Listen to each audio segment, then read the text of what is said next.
오늘도 기도는 하나님과 만나는 자리입니다. 아멘. 우리 또 전은성 목사님 말씀을 통해 선포할 때 아멘아 영광 올리시고 주님 만나시기 바랍니다. 할렐루야. 우리 옆에 있는 분들과 함께 인사 나누겠습니다. 오늘도 예수님 안에 좋습니다 라고 해서 나누겠습니다. 우리 다시 한번 잘 되고 있습니다 라고 해서 인사 나누겠습니다. 자, 우리가 지난 시간에 이어서 오늘 야곱이 야복나루에서 했던 그 기도는 기도의 자리, 그 기도의 자리는 하나님과 만나는 자리다라고 하는 사실을 우리 같이 함께 다루면서 말씀을 좀 나누도록 하겠습니다. 야곱은 야복나루에서 가장 위대한 선택을 했습니다. 그 선택이 무엇이었습니까? 기도를 선택한 것이죠. 야곱이 가장 인생의 위대한 선택은 바로 야복나루에서 찾아왔습니다. 근데 그 야복나루는 사실 야곱의 인생의 가장 큰 위기의 순간이었거든요. 고난의 순간입니다. 말로 다 할 수 없는 고난이 그 가운데 찾아온 것입니다. 빈손으로 아버지의 집을 떠나서 20년 동안 삼촌 라반의 집에서 나그네로 죽을 똥 살똥 일해서 가정을 세우고 기업을 이루었습니다. 근데 그렇게 세운 가정과 기업이 이제 그 하루아침에 모두 다 사라지고 마는 엄청난 순간이 위기가 야곱 가운데 찾아왔기 때문이죠. 야곱이 20년이 지났지만 형의 마음이 어떠할지 예측할 수가 없었습니다. 그래서 야곱은 미리 자기의 생각에 형의 마음을 살펴보기 위해서 선물을 가지고 사람들을 먼저 보냅니다. 형 에서에게 보냈는데 그 사람들이 급히 돌아옵니다. 돌아와서 야곱에게 급히 소식을 전하는데 그것은 형 에서가 400명의 군사를 이끌고 야곱에게 찾아오고 있다라는 위급한 소식을 전해주는 것입니다. 그때 야곱의 마음이 완전히 무너져 내린 거죠. 20년이 지난 일입니다. 형과 아버지를 속이고 장자의 축복을 받았지만 20년이라는 시간 동안 형의 마음이 변했을 것이다. 누그러졌을 것이다. 그 기억을 잊어버렸을 것이다 라고 야곱은 생각했던 것 같아요. 그래서 형의 마음과 상황이 어떠한지를 미리 알아보려고 정탐꾼처럼 그렇게 사람들을 보낸 것입니다. 선물을 주기 위함보다는 형이 어떤 생각을 갖고 있는지가 궁금했던 거죠. 근데 그 사람들이 갔다가 돌아와서 이제 야곱을 죽이려고 에서가 400명의 군사를 이끌고 온다는 소식은 야곱의 마음이 완전히 무너지게 되는 엄청난 상황이 위기가 야곱에게 찾아왔습니다. 그래서 야복나루의 기도의 시작이 바로 이 상황에서 시작된 거거든요. 그래서 창세기 32장 7절에 보니까 야곱의 기도의 상황이 이렇게 시작됩니다. 우리 7절 우리 같이 한번 읽어볼까요? 7절입니다. 한번 읽겠습니다. 형이 함께한 보낸 자와 양과 소와 낙타를 둘대로 나누고. 야곱이 어떻게 했다고요? 심히 두렵고 답답했다. 이 말씀 자체가 바로 야곱의 마음을 우리에게 그대로 표현해주고 있습니다. 야곱은 깊은 고통과 아픔 가운데 놓여져 있죠. 창세기 28장에서 야곱이 삼촌 집으로 떠날 때 하나님께서 꿈 가운데 그에게 찾아오셨습니다. 그리고 내가 너와 함께 할 것이고 어디 가든지 내가 너를 지켜줄 것이고 내가 너에게 약속한 이 축복을 내가 반드시 이루겠다라고. 아브라함의 하나님, 이삭의 하나님이 내가 너의 하나님이 되어주겠다라고 말씀하셨을 때 야곱은 그 하나님을 나의 하나님으로 부릅니다. 그리고 베델에서 제단을 쌓고 하나님 앞에 예배하며 삼촌 집으로 길을 떠났죠. 그 길을 떠나는 야곱은 빈손으로 가는 길이었습니다. 근데 하나님은 말씀대로 신실하게 20년 동안 그 말씀을 이루십니다. 그래서 야곱이 무려 4명의 아내를 얻었고, 이건 좀 부럽진 않은 것 같아요. 한 명도 힘든데 4명까지 있으면 전혀 부럽지가 않은 것 같고, 자식이 몇 명이었다고요? 11명입니다. 베냐민이 태어나기 전이었으니까. 11명의 자녀를 얻고, 그리고 양과 소가 떼를 이루어서 2떼로 나누어야 할 정도까지 그렇게 많은 기업을 이루었다라고 그렇게 성경은 말하고 있습니다. 하나님은 야곱에게 하신 그 약속의 말씀을 그대로 성취하시고 이루셨습니다. 신실하신 하나님이셨습니다. 야곱이요, 삼촌 라반 하란이라고 하는 그곳에서 이제 아버지 집 부엘세바로 그 길을 떠날 때 그 길은 어떤 길이었나요? 바로 아브라함이 하나님께서 그를 불렀을 때 아브라함이 지나왔던 길입니다.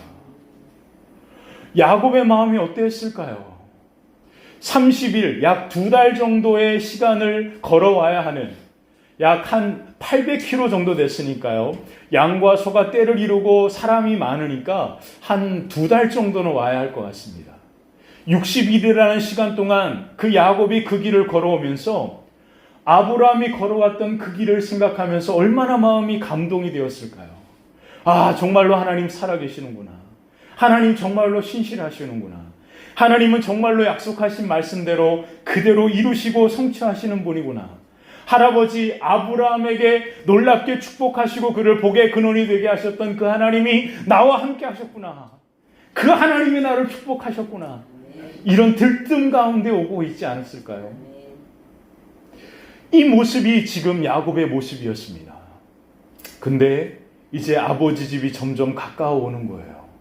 그리고 이제 거의 다 와서 요단강을 건너가면 되는 상황 가운데 와 있습니다. 이제 요단만 건너면 이제 아버지 집에 이르게 되는 거죠. 그 아버지 집에 이르기 전에 이 야곱이 에서의 마음을 살펴보기 위해서 보낸 것입니다. 근데 하루아침에 그 마음이 완전히 무너지잖아요. 왜요? 이제 그 다음날 아침이면 자기는 뭐 하게 됩니까? 죽게 되는 거예요. 이제 형의 분노가 자기뿐만 아니라 자기의 자녀들 또한, 그 가정 또한, 그리고 자기의 기업 또한 다 죽일 수밖에 없는, 사라질 수밖에 없는 상황이 지금 야곱에게 찾아왔던 것입니다.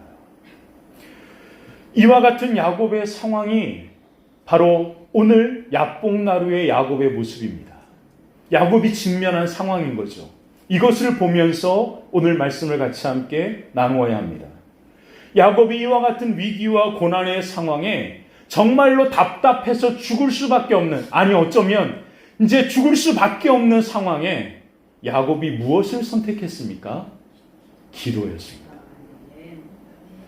사랑하는 성도 여러분, 저는 지금 2주 동안 너무나 당연한 설교를 하고 있습니다. 고난의 상황에 뭐 해야 한다? 모르시는 분 계신가요? 다 압니다. 누구나 다 알고 있습니다. 근데 왜 이 말씀을 우리가 다시 나누어야 할까요? 그 이유는 정말로 죽을 수밖에 없는 상황이 되면 기도하기가 쉽지 않습니다. 우리는 늘 고난과 아픔의 상황이 왔을 때 답답해서 죽을 것 같을 때 기도할 것이다 라고 착각합니다. 근데 인간은 절대 그렇지 않습니다. 조금이라도 숨이 쉬어지고 조금이라도 내가 한 걸음을 걸을 수 있다면 우리는 기도로 하나님을 찾는 것보다 내 힘과 내 노력과 열심으로 그 문제를 해결하려고 하는 것이 인간의 본능입니다. 그래서 우리는 늘 착각합니다. 내가 고난과 아픔이 찾아왔을 때 기도할 것이다. 아닙니다. 그래서 야곱은 위대한 것입니다. 왜 그가 위대하냐면 도저히 기도할 수 없는 상황에 그는 기도를 선택했기 때문에 그렇습니다. 기도는 우리의 선택입니다. 착각하지 마십시오. 우리가 늘 기도할 거라고 착각하는데 전혀 그렇지 않습니다.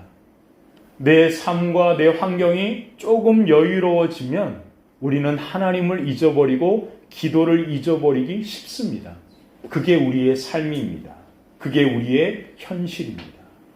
그래서 야곱은 우리에게 위대한 믿음의 모습을 보여주는데 야복나루라고 하는 그곳에서 야곱은 인생의 가장 큰 위기 가운데 있을 때 기도를 선택함으로 그 기도를 통해서 야곱이 놀라운 믿음의 역사를 써가고 있음을 우리에게 성경은 말해주고 있는 것이거든요. 그래서 이 말씀은 위대한 말씀이 되는 겁니다. 야곱이 하나님과 기도할 때 야복나루에 그 모습을 씨름했다라고 표현했잖아요. 씨름은 아주 팽팽하게 힘이 맞서는 것입니다. 다른 말로 표현하면 야곱이 간절히 하나님 앞에 기도했다라는 뜻입니다. 얼마나 간절히 기도했냐면 우리 어른들 보니까 산기도 하셨던 분을 보면 이런 말 합니다. 창자가 끊어질 정도로 기도했다. 겟세마네에서 예수님의 그 기도는 눈물이 핏방울이 되듯이 기도했다. 얼마나 간절히 온 힘을 다했으면 눈물이 우리 스트레스를 압력을 세게 받으면 눈이 충혈되잖아요. 터진단 말이에요. 그토록 간절함을 표현하는 말입니다. 그냥 단순히 우리가 예배 때 기도하는 정도가 아닌 것 같아요. 얼마나 야곱이 간절히 울부짖었냐 하면 그의 고관절이 부러졌다라는 거예요. 굴렀단 말이에요. 바닥에 엎드려서 굴른 것입니다. 발버둥 친 것입니다. 그래서 고관절이 부러질 정도로 야곱은 기도했다라고 성경은 말해주고 있습니다. 왜 그랬을까요? 그 이유가 뭡니까? 그 이유는 단 한 가지입니다. 야곱은 하나님밖에 의지할 존재가 없었기 때문이었습니다. 정말 중요합니다. 왜 야곱이 기도를 선택했을까? 그 이유가 궁금하지 않습니까? 왜 야곱이 인생의 가장 큰 고난과 위기 가운데 왜 기도를 선택하는 그러한 걸음을 걸어갔을까? 그 이유는 단 한 가지입니다. 하나님밖에 의지할 분이 없었기 때문이다. 이것이 중요한 핵심입니다. 자, 그러므로 고난을 바라보는 다른 시각이 나옵니다. 야곱이 고난 가운데 하나님밖에 의지할 분이 없자 위대한 기도를 선택했던 것처럼 우리의 인생에 왜 하나님이 고난을 허락하십니까? 그 이유는 하나입니다. 하나님밖에 의지할 분이 없게 만드는 과정인 거죠. 그래서 우리는 무엇을 선택해야 합니까?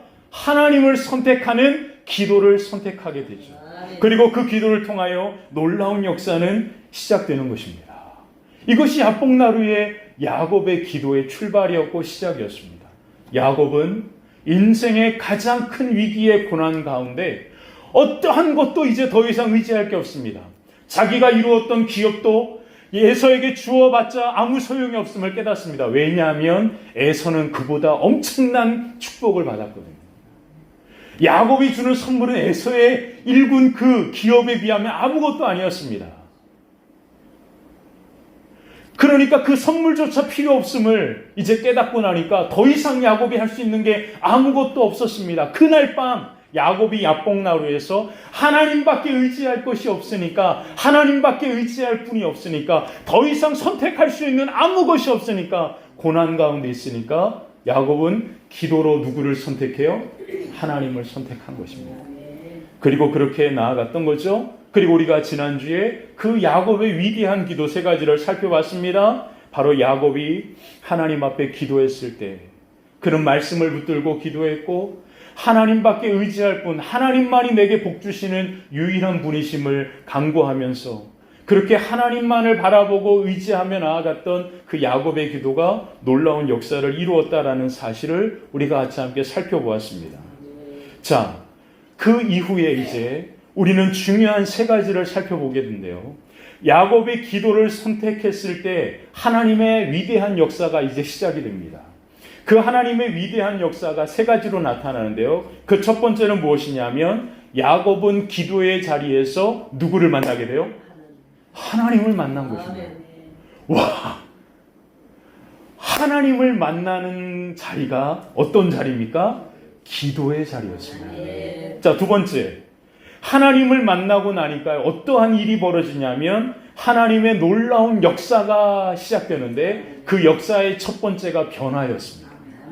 하나님을 만나고 나니까 변화가 시작되는 거예요. 세 가지 변화가 나타나는데 첫 번째 변화가 뭐냐면 야곱의 이름이 뭘로 바뀌어요? 이스라엘로 바뀌는 변화가 일어납니다.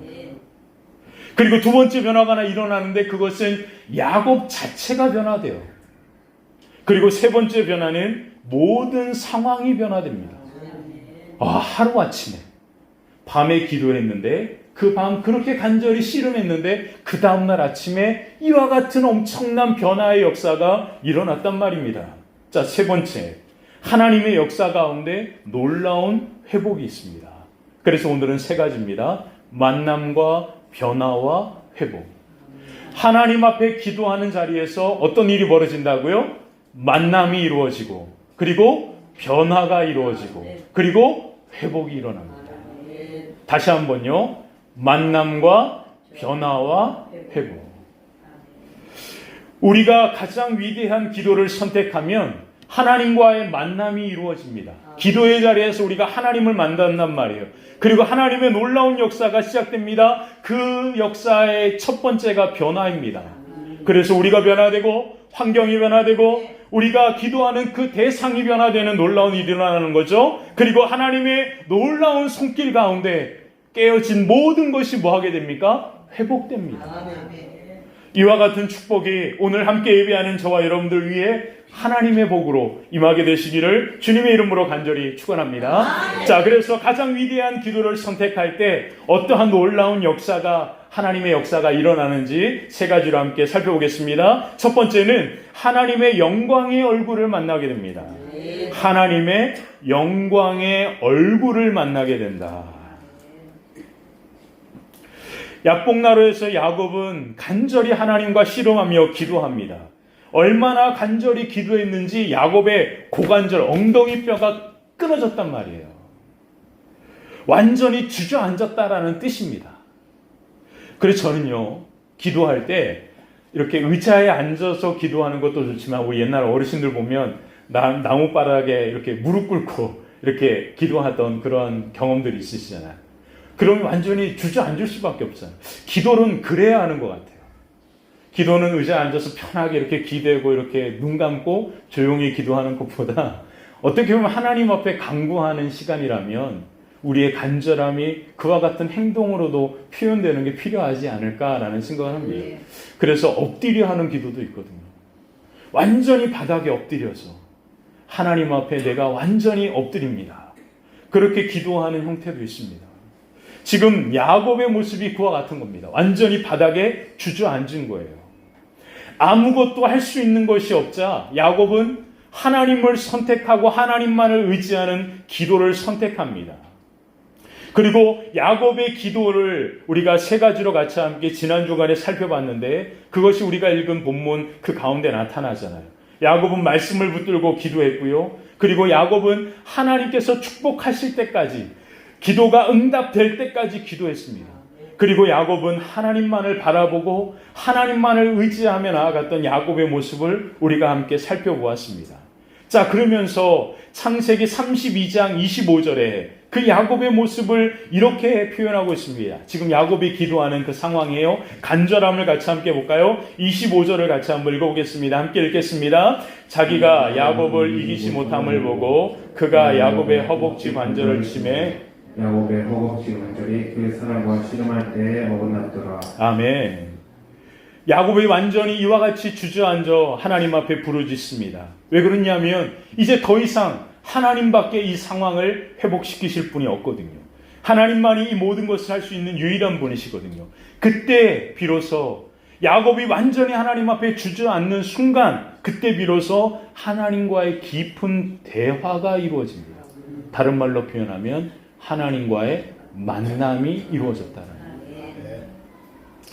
사랑하는 성도 여러분, 우리는 늘 간절히 원하는 것이 한 가지 있습니다. 그게 뭐냐면 하나님을 만나고 싶은 마음이죠. 성경에 보면 하나님을 만나길 원했던, 하나님의 얼굴을 보기 원했던 간절함을 표현해주는 위대한 믿음의 사람들이 많이 있습니다. 모세도 그랬고요. 모세가 하나님의 영광의 얼굴을 보고 싶다 그랬을 때 하나님께서 모세에게 나를 보면 네가 죽을 수밖에 없으니까 내 뒷모습만 보게 하신 거죠. 발끝만 보게 하십니다. 다윗도 마찬가지였고요. 늘 그는 하나님의 영광을 보길 원했습니다. 예수님도 마찬가지고요. 사도 바울도 마찬가지고요. 스데반도 마지막 죽는 그 순간 하늘이 열리고 하나님의 보좌의 영광을 바라보는 그 은혜를 맛보게 되었죠. 이와 같이 성경에 나와 있는 수많은 사람들, 아니 저와 여러분들도 단 한 가지, 딱 한 번이라도 하나님만을 보고 싶은 그런 갈망이 있지 않습니까? 근데 중요한 사실이 있습니다. 야곱도 마찬가지였거든요. 하나님께서 역사하시면 모든 것이 회복될 것을 야곱은 알고 있으니까 하나님 앞에 간절히 기도하면서 주저앉았습니다. 이 주저앉는 동안 간절함과 시간이 지나갔겠죠. 그리고 비로소 조용한 중에 하나님과의 대화가 이루어지게 됩니다. 자, 이것은 우리에게 중요한 사이클을 보여줍니다. 무엇입니까? 하나님과의 만남은 오랜 기다림의 시간이 필요하다라는 것입니다. 다른 말로 표현하면 하나님 앞에 머무는 시간이 길면 길수록 우리는 하나님의 영광을 경험하고 맛보기가 쉬워진다라는 뜻이겠죠. 하나님, 제가 하나님 한 번 보면 하나님 진짜 믿을게요. 역사상 이런 사람 수도 없이 많거든요. 하나님 결코 속지 않으십니다. 근데요, 기다림 가운데 하나님을 갈망하는 자가 하나님을 한 번만 만나면 그의 인생 전체는 하나님 앞에 머물며 살아가는 것을 성경은 우리에게 보여주고 있습니다. 아멘. 야복나루는요, 야곱의 인생의 가장 중요한 순간입니다. 왜인지 아십니까? 그의 이름이 민족의 이름으로 변화됐기 때문이거든요. 이스라엘이라는 이름이 성경에 처음 등장하는 것이 바로 여기입니다. 그러므로 이 놀라운 역사의 시작, 그 시작이 바로 이 야복나루라고 하는 기도의 자리에서부터 시작되었던 것을 알 수 있습니다. 그러면서 우리는 야곱의 깊은 기도의 한마디를 보아야겠죠. 그게 바로 26절입니다. 저는 오늘 본문 가운데 이 구절을 가장 좋아합니다. 이 구절이 오늘 저와 여러분들의 기도가 되었으면 좋겠습니다. 하나님을 만난 야곱은 간절히 그의 기도의 제목을 가지고 하나님 앞에 기도하지 않았습니다. 바로 이것이 야곱의 기도였습니다.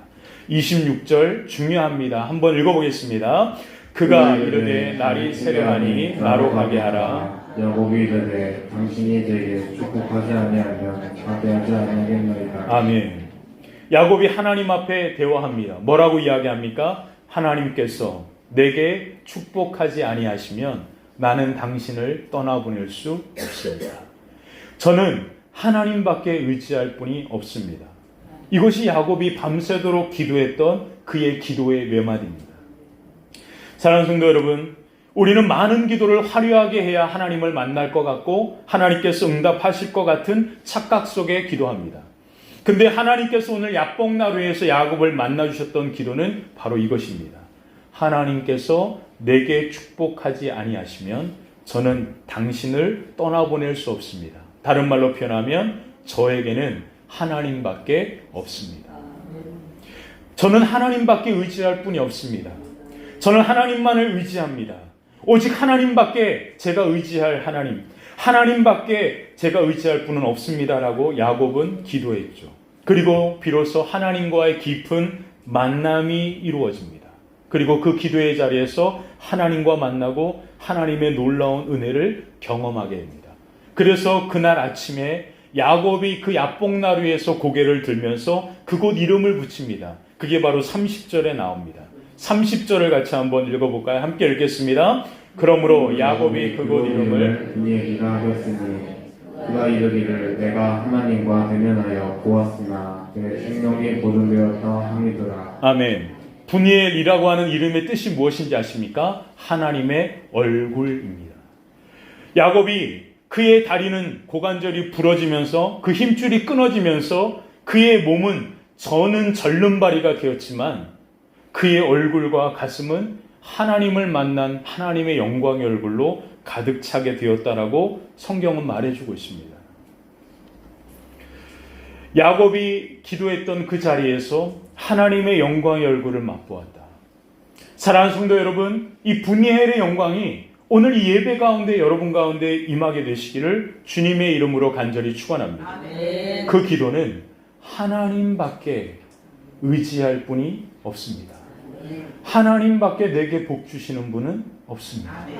이 두 가지가 야곱의 유일한 기도였거든요. 우리의 기도의 시작은 고난을 통해서 시작됩니다. 그리고 그 고난의 자리에서 야곱이 위대한 선택을 했던 것처럼 우리가 기도를 선택하고 하나님 앞에 머무는 순간 우리는 하나님을 만나게 되고 하나님의 놀라운 역사를 맛보게 됩니다.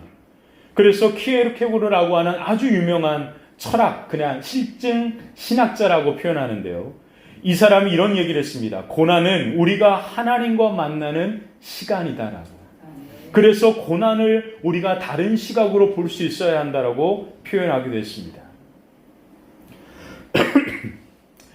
제가 광림교회에서 사역했던 지난 이야기들을 잠깐 말씀드렸는데 제가 10년 그러니까 2011년부터 2019년 12월 크리스마스까지 만 10년을 광림교회에서 부목사로 사역을 했습니다. 제가 부목사로 사역할 때 처음 2011년도에 광림교회를 이제 부임하게 됐을 때 용인 동백이라고 하는 지역에 광림 남교회라고 하는 교회가 있습니다. 캠퍼스 개념인데요. 그 교회는 약 한 1200명 정도, 그러니까 교회 부지와 그리고 교육관 이렇게 합치면 한 애들까지 다 합치면 뭐 재적수로는 더 많고요. 그냥 주일날 예배드리는 인원이 한 1200에서 1500 정도 되는 그런 인원이 함께 예배드리는 그곳에서 제가 처음으로 이제 이렇게 교육 목사로 부임해서 목회가 시작이 됐습니다. 그리고 이제 한 10년을 넘게 광림교회에서 목회를 하게 됐는데요.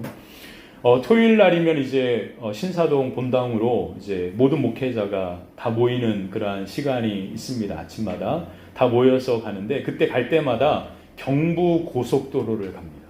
경부 고속도로로 이제 신사동으로 이제 나가면 되니까 한남 IC로 나가면 되니까 경부 고속도로를 달리다 보면 제가 어느 날 밤에 그것을 우연히 발견하게 됐는데요. 양재 IC에서 서초 IC로 가는 방향 그 가운데 왼쪽, 그러니까 운전자 왼쪽 사이드에 보면 노란 간판 하나가 있습니다. 그 노란 간판에 뭐라고 쓰여 있냐면 왜 걱정하십니까? 기도할 수 있는데 이런 말이 써 있어요. 밤에 보시면 혹시 보신 분들이 있을지 모르겠는데 왜 걱정하십니까? 뭐 할 수 있는데? 기도할 수 있는데 이런 게 있는 거예요. 너무 깜짝 놀랐어요. 캄캄한데 노란 그 건물 위에 그렇게 써 있는 걸 보고 제가 우연히 그것을 발견하고 깜짝 놀랐습니다. 그러면서 그 말이 너무나 이렇게 깊이 마음에 새겨져 있는데요. 사실 그곳은 이제 규장이라고 하는 기독교 출판사입니다. 그 사장님이 고속도로니까 많은 사람들이 지나가잖아요. 그리고 낮이 아니라 밤에 노랗게 그 깜깜한 밤에 그게 보일 수 있도록 그렇게 했는데 정말로 정말로 좋은 것 같아요. 왜 걱정하십니까? 뭐 할 수 있는데? 기도할 수 있는데 왜 걱정하냐는 거예요. 근데 저는 사실 그 곳이 제 신앙의 가장 중요한 변화를 일으켰던 곳이기도 합니다. 그게 뭐냐면 그 옆에 바로 청계산이 있거든요. 그리고 그 청계산에 기도원이 있습니다. 근데 그 기도원은 어떤 곳이냐면 저희 어머니가 기도하셨던 곳이거든요.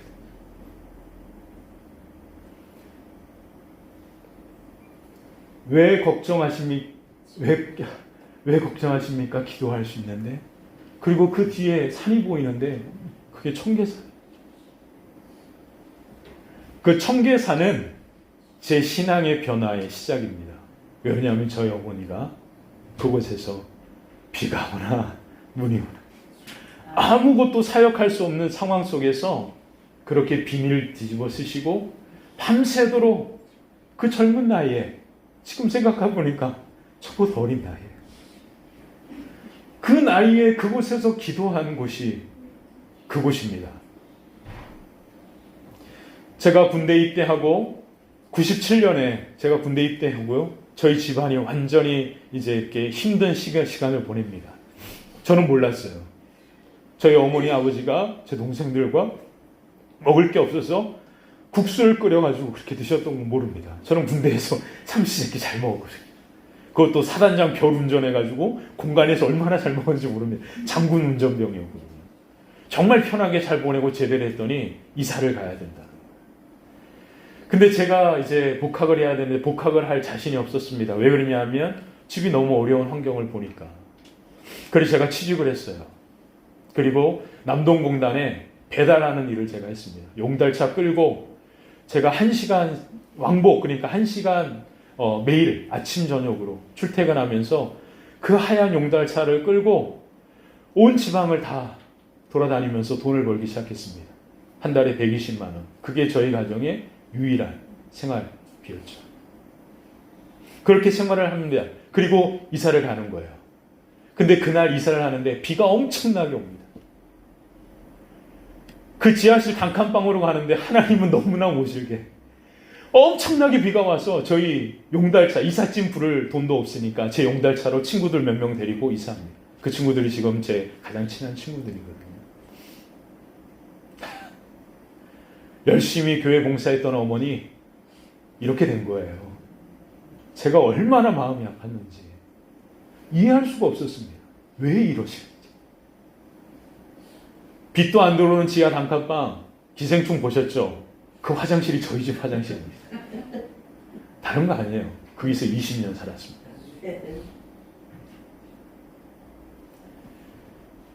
이삿짐을 하는데 지하 단칸방에 농이 들어갈 수가 없는 거예요. 그래서 밖에 그냥 세워놨습니다. 비닐 덮고.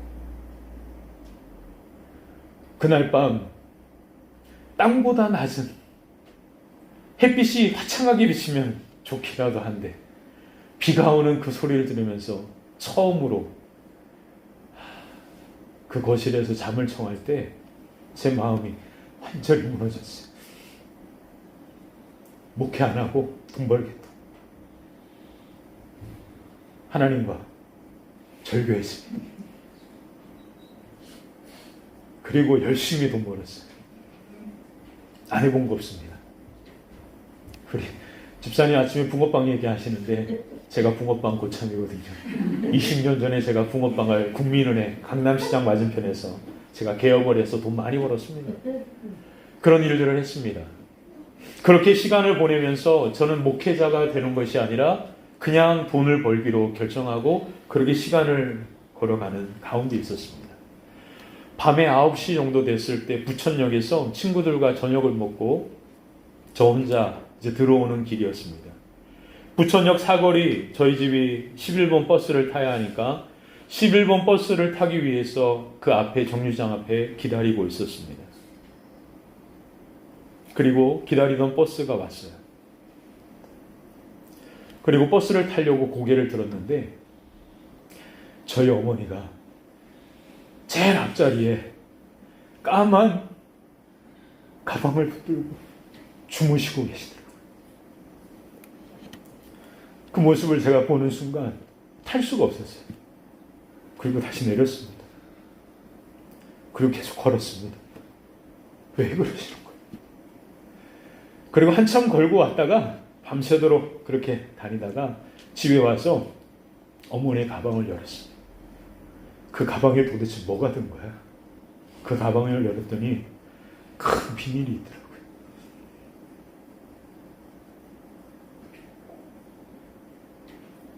큰 비닐과 은박지,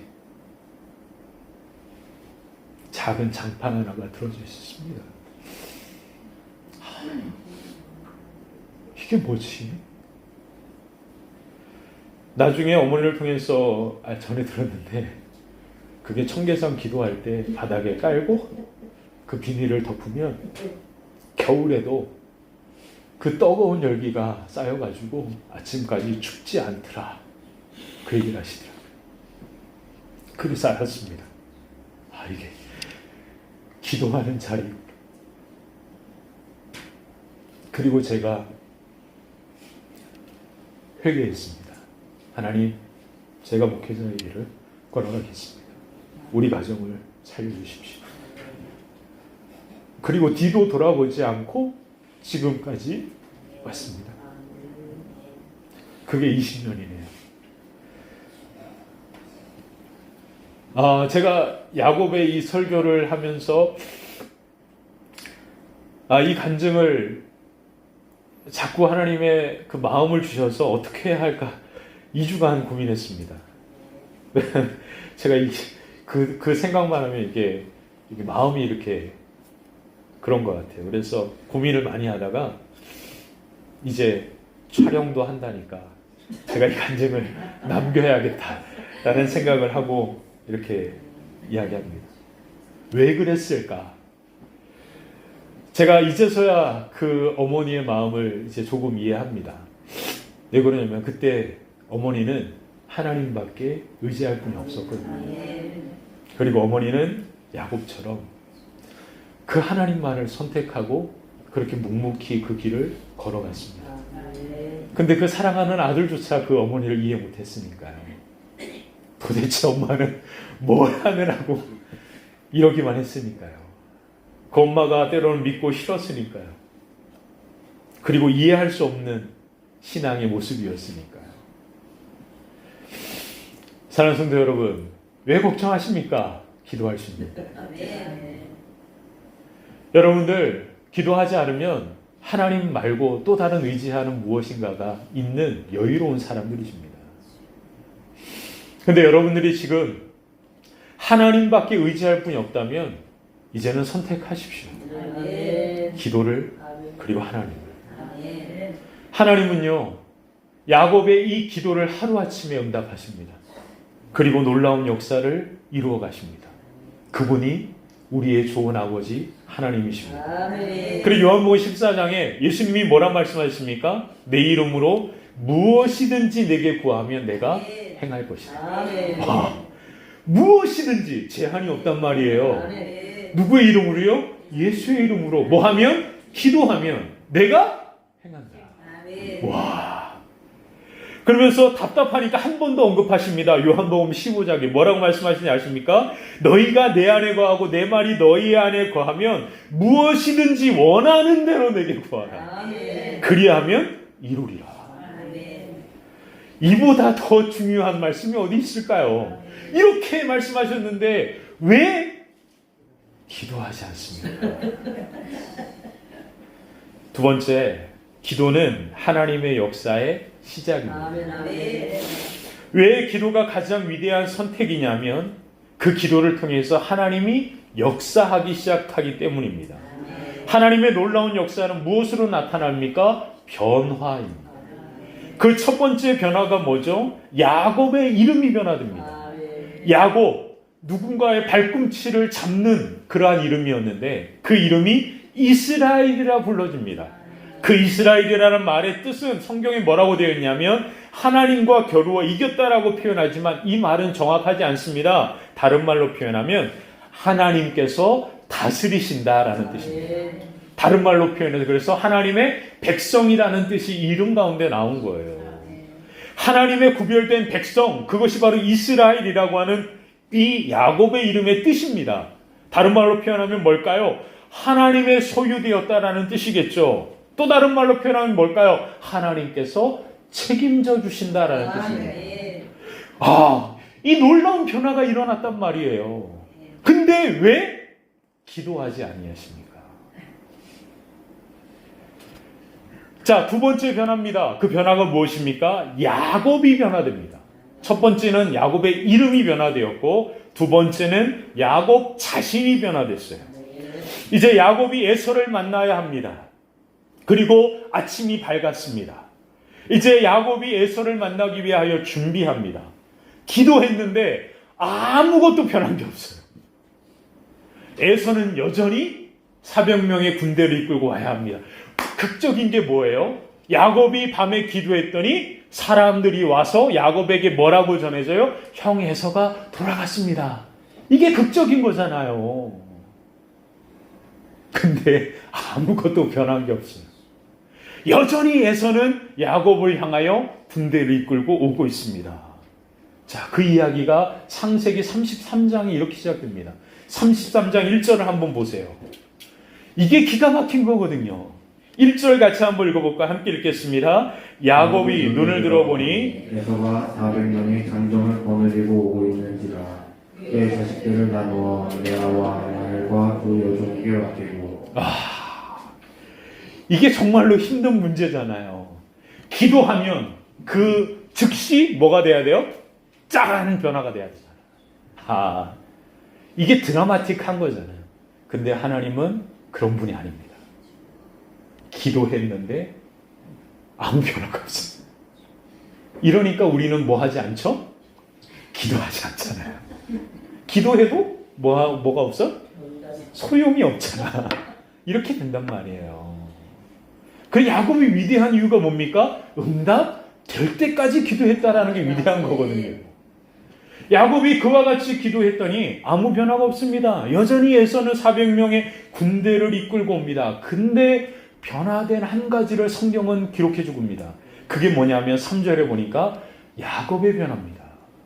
3절에 한번 보시죠. 에서가 달려오고 있습니다. 3절에 야곱이 이렇게 갑니다. 한번 3절 읽어보겠습니다. 시작. 자기는 그들 앞에 나아가되 몸을 7번 땅에 굽히며 그의 형의 에서에게 가까이 가니 와, 상황은 변화되지 않았습니다. 뭐가 변화됐죠?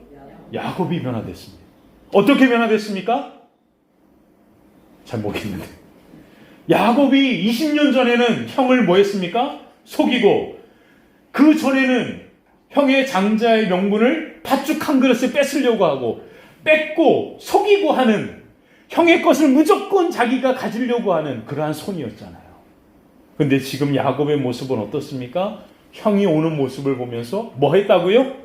땅에 7번을 엎드렸다. 성경의 7은 완전수입니다. 다른 말로 표현하면 형 앞에 완전히 굴복했다. 그럼 이것은 무엇을 보여주나요? 형이 이렇게 하면 살려주겠지? 아닙니다. 야곱이 변화된 거예요. 사람들은 얘기합니다. 사람이 변하는 거 쉽지 않아. 예수 믿어도 사람은 안 변해. 이 말 정말 가슴 아픈 말이죠. 근데요, 하나님을 기도의 자리에서 만난 사람은 반드시 변화됩니다. 아멘. 저희가 지하실 단칸방에서 20년을 살았다고 그랬잖아요. 저희는 어머니도 얘기하시지만 그곳이 천국이었어요. 아멘. 왜 그곳이 천국이었냐면 여름이면 시원하고 겨울이면 따뜻하고 도둑들 걱정하고 한 번도 저는 열쇠를 가지고 다닌 적이 없어요. 어느 도둑이 그런 곳에 와서 훔치겠어요. 그러니까 뭐 세탁기 밑에다가 봉다리에 싸서 넣어놔도 한 번도 20년 동안 집에 도둑이 들 걱정을 해본 역사가 없습니다. 와, 제가 늘 제 마음의 상처는 늘 제가 어려서부터 집이 가난한 거였거든요. 그게 내 마음의 늘 상처였고 아픔이었습니다. 근데 하나님께서 어느 날 갑자기 제가 선교를 준비하고 있었던 시절 가운데 있을 때 청년들과 함께 청교를 떠나야 되는 상황에 한 사람으로부터 연락을 받았습니다.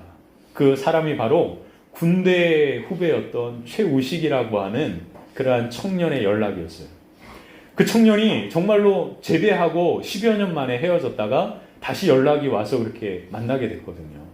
그때 전화를 받았을 때 그 친구가 여러 가지 안부를 묻고 목회할 것 같아서 찾아봤는데 거여중앙교회라는 교회에서 목회하고 있다는 소식을 듣고 연락을 했다라고. 그러면서 끊으면서 뭐라고 했냐면 내가 11조 헌금을 좀 하고 싶다고. 그래서 제가 웃으면서 그랬습니다. 야, 11조는 네가 섬기는 교회다 하는 거야. 그렇게 제가 충고를 해줬죠. 그러면서 제가 궁금하잖아요.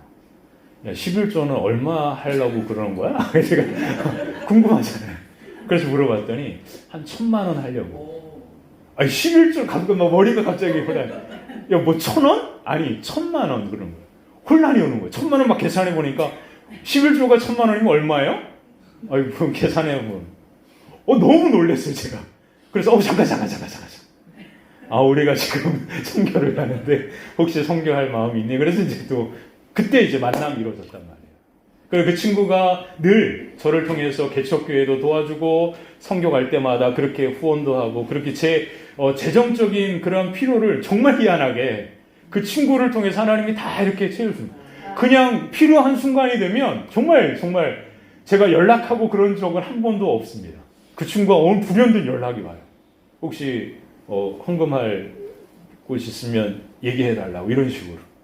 그래서 뇌종양으로 수술해야 되는 아이에게 제가 그 친구와 같이 함께 신앙생활하는 직원을 함께 연결해줘서 한 6천만 원을 모아가지고 수술해서 지금 건강하게 이런 일들이 이제 일어났습니다. 그러면서 제가 평생 동안 가난함으로 그렇게 하나님 앞에 늘 원망했던 그 재정의 문제가 하나씩 이런 식으로 풀어져 가는 것들을 경험하게 되면서 제가 너무나 신기하게 생각했습니다. 근데요, 결정적인 순간이 됐어요. 그 친구가 우리 집에를 한번 오고 싶다는 거예요. 저희 집에 점심 때 만나서 밥 한번 먹자고. 그게 우리 화평교회와 그 친구가 연결되는 첫 자리였습니다. 우리 집에 이제 온다 그래서 제가 그냥 밖에서 만나자. 그랬더니 어머니가 밥 해주겠다고 오라고. 엄마 그렇게 누추한 거지. 뭘 그렇게 손님 그렇게 대접하면 안 돼요. 그냥 가까운 식당 우소보소 이런 데 가서 맛있는 거 같이 먹고 그러면 될 것 같아. 그랬더니 아니라는 거예요. 엄마가 우리 집으로 오라. 전 그때까지 마음이 불편했어요. 그래 그 친구랑 같이 왔습니다. 그 앞에 주차할 데가 없으니까 또 큰 차 몰고 다니니까 주차해놓고 이제 골목으로 들어가는 거예요. 다 아시죠? 골목으로 들어가는 거예요. 근데 그 친구가 자꾸 두리번거려요. 도대체 어디 가는 거야? 그리고 집으로 딱 들어갔어요. 들어갔는데 그 친구가 2층으로 올라가는 거예요. 아니. 돌아가면 돼. 다 아시죠? 돌아가면 돼. 이쪽으로 가야 돼. 왼쪽으로. 그래. 그 친구 표정이 왼쪽에도 집이 있어. 이런 표정이에요. 돌아가야 돼. 그래서 딱 보면 이제 그 미닫이 2개 있잖아요. 갑자기 제가 그 문을 여니까 문을 내는 거예요. 그리고 신발을 벗고 고개를 숙이고 집의 문을 열었는데 캄캄한 그 집에 그 친구가 들어온 거예요. 그 무더운 여름날 어머니 셋이서, 아버지는 기억이 잘 안 나는데 어머니가 차려준 그 까만 그 식탁에, 그것도 바닥에 앉아서 밥 한 고기 된장찌개랑 먹었습니다. 그리고 그 친구가 저한테 가면서 뭐라 그랬냐면, 나는 평생 이런 가정은 처음 봤다고. 그런 얘기를 합니다. 그리고 나서 화평교회를 후원하기 시작한 거거든요. 사랑하는 성도 여러분, 지금 여러분들이 이 예배 드리는 이 공간은 그 작은 단칸방에서 이루어진 하나님의 역사였습니다. 그리고 더운데 에어컨 없다고 에어컨까지 보너스로 다 이렇게, 비로소 에어컨이 저희 집에 생기는 역사가 이루어진 거죠. 이게 뭔지 아십니까? 변화입니다. 제가 그때 변화됐어요. 그 20년 동안 이곳이 천국이구나. 이곳이 천국이구나. 아무리 화려하게, 아무리 인정받고 그렇게 살아가도 그 마음에 천국을 잃어버리면 그 삶이 괴롭고 고통스 가운데 있는데, 하나님은 아무것도 없어도 하나님만을 내 품에 안고 살아가면 그곳이 어디가 됐든 천국이 되게 하십니다. 그런 생각을 제가 갖게 했거든요. 마지막 세 번째, 오늘은 끝까지 가야 될 것 같습니다. 그 세 번째가 뭐냐면, 하나님 안에서 모든 것이 회복이 됩니다. 야곱이 그렇게 다리를 절면서 형 앞에 굴복하며 엎드리면서 오는 거예요. 저는 다리로. 그 야곱의 모습을 누가 바라보고 있습니까? 에서가, 그리고 몇 명의 400명의 군사가 말을 타고 지켜보고 있는 그 가운데 있단 말이에요. 근데 수많은 그러한 가족과 가축들이 오는 가운데 야곱이 제일 앞에서, 그 저는 다리로, 고관절이 부러지면 절잖아요. 저는 다리로 땅바닥에 엎드립니다. 그것을 7번을 하고 있는 거예요.